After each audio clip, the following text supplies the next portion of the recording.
Il est unique ce projet, on en est très fiers parce qu'il a, je pense à notre niveau, la particularité de nous remettre en question. On ne construit pas pour, mais on construit avec.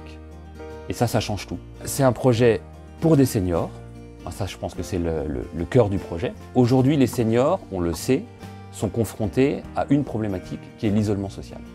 C'est un vrai sujet. Et là, à l'échelle d'un immeuble, l'idée c'était de se dire, ces gens vont vivre ensemble, autant qu'ils montent leur projet ensemble, autant qu'ils pensent leur habitat ensemble. Dans toutes les étapes du projet, on travaille avec les futurs locataires, avec leurs envies, avec leurs craintes, avec leurs questions. L'habitat participatif, c'est pas quelque chose de courant en soi déjà. Donc par là, c'est déjà un projet remarquable. Et la particularité par rapport à d'autres habitats participatifs, c'est qu'on a une part des espaces communs qui est très grande par rapport à la place des espaces privatifs. Et il a été décidé à un moment que l'ensemble de l'attique sur lequel on se trouve en ce moment serait l'espace partagé.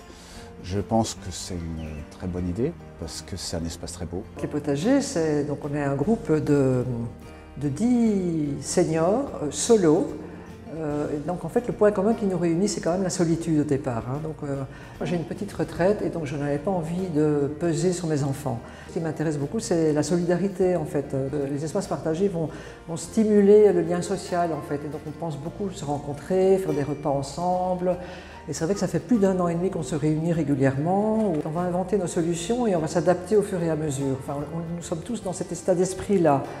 C'est un programme qui a la particularité d'avoir beaucoup été travaillé en amont, aussi bien d'un point de vue de la réflexion sur les usages qu'il pouvait accueillir, que sur la manière d'aménager les espaces.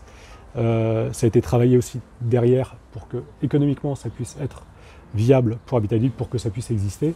Donc il y a eu des équilibres qui ont été créés. Ils ont l'avantage de se connaître, ils ont l'avantage de partager des valeurs communes.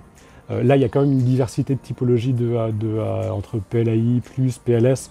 Habitat Lille a réussi à recréer une forme de mixité. Voilà, je le sens bien, mais il n'y a pas de recette miracle. Le fait qu'ils aient été associés très en amont et que les espaces partagés soient généreux et bien disposés, bien localisés, je pense que ça va clairement contribuer.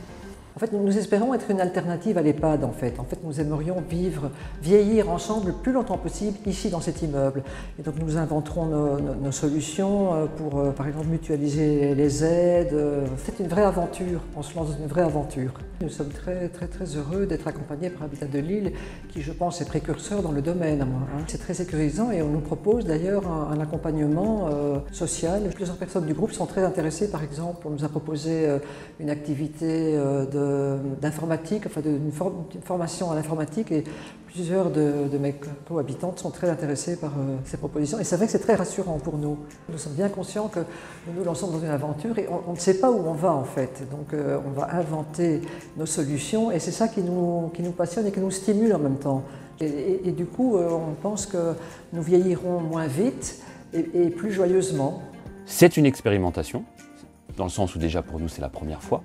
On va à ce point-là monter un projet avec les futurs habitants du locatif.